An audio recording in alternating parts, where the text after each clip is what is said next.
Hey everybody, time for another monthly update on Kinograph. We did a lot of work on the gate this month. I just made a video. I will post it at the same time as this and put a link down in the bottom, but the gate is looking pretty good. We also did some sensor testing. I made separate videos of those that are already up, and I'll link to those in the bottom as well. Basically, we're looking at two very different paths for sensing. One is a rock solid, definitely gonna work on all gauges, but expensive, like $260, fiber optic solution. And this is the same sort of sensor that's used on other machines that we've seen listed on the forums and in other places online. The other idea for detecting sprocket holes came from a user on the forums who sent me this video. So as you can hear in the video, the sound head is picking up the perforations, and he tried this with clear film, he tried it with broken perfs, and it worked really great. We suspect that the circuit behind that is extremely simple. If it's like other sound heads, it should just be a light source, a slit for the light source to go through, and then a photosensitive sensor on the other side of the film. So I've been playing with that. Let me swivel. Oh, whoops, wrong way.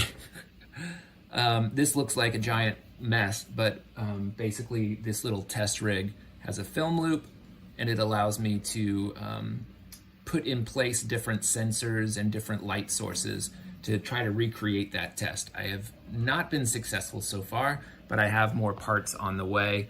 I've ordered lots of these little lasers and other things. So it's a very interesting idea. If you have recommendations on how that circuitry should be built or what other things we should be considering, please let me know. That would be really great. If this is right, it's going to be such a great, cheap solution to this problem, and I think it would be very exciting. But if not, we have something that's going to work. And at the least, we can send out the machines for the pilots with the fiber optic solution while we work on the other one.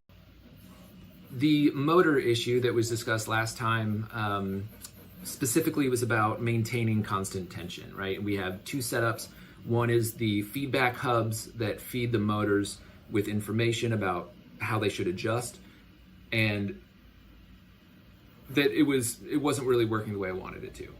I got frustrated, and I came up with a really dumb solution of just basically holding on to the axle of the feed reel so that it provided the tension all the way through the system, which does work, but as some folks pointed out on the forums, isn't really what we want. It's gonna provide different tension at different points in the scanning process. So I do think it needs to be revisited. I do think that the hubs are still a good idea. I think it's gonna provide a smarter machine, more adjustable and more consistent in its quality. So I will revisit that now that I've cooled down and don't want to throw the machine out the window. So we expect to see that in the coming month as well. I'd also like to highlight some of the great stuff that's been going on in the forums this month. We have a really interesting post about a wet gate test that seems to be pretty promising and cheap, which are my two favorite things.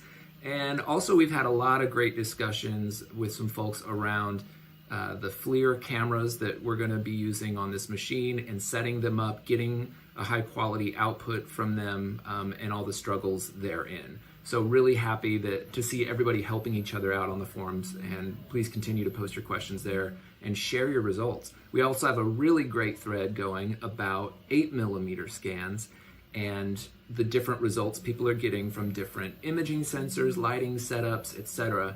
Just what does it look like in the end? How did you get there? Share your results if you have your own machine. We'd love to see them. Coming up in the next month is going to be a big push on lighting. So I've gone with John Arthur Kelly's recommendation for a sphere that will bounce the light all around and then let it escape through the top, and we'll image it from the top there. It's called an integration sphere if you want to look it up some more. But basically, the 3D models have been refined and adapted for the new gate. You can see a part printing back there. and I'm gonna be wiring up the LEDs this week and hopefully posting some tests soon. So a lot to look forward to. Let's, fingers crossed, start photographing film in March. Don't hold me to that.